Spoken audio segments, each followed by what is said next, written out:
Hi friends, நம்ம மீன் பொரிக்கிறதுக்கு மசாலாவை மிக்ஸ் பண்ணும்போது அது கூட 2 ட்ராப் அளவுக்கு லெமன் ஜூஸை மிக்ஸ் பண்ணிவிட்டு அந்த மிக்சரில் நம்ம மீன் ஆட் பண்ணிவிட்டு பொரிச்சோன்னா மீன் வந்து எந்த பதத்துக்கு வேகணுமோ அந்த பதத்துக்கு சரியான அளவில் வெந்து வரும். அதே மாதிரி மீன் வந்து கருகாமல் இருக்கும்.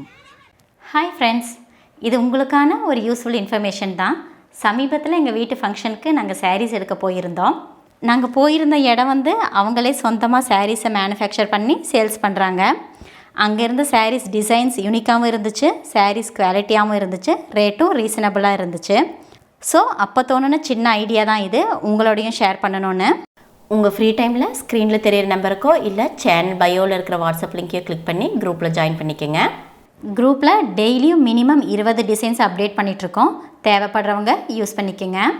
இந்த வீடியோவை நாங்கள் எந்த ஒரு வியாபார நோக்கத்தோடவோ இல்லை இல்லாததை இருக்குன்னு சொல்லி உங்களை கட்டாயப்படுத்தி வாங்க வைக்கணும்னு நோக்கத்தோடவோ ஷேர் பண்ணலை.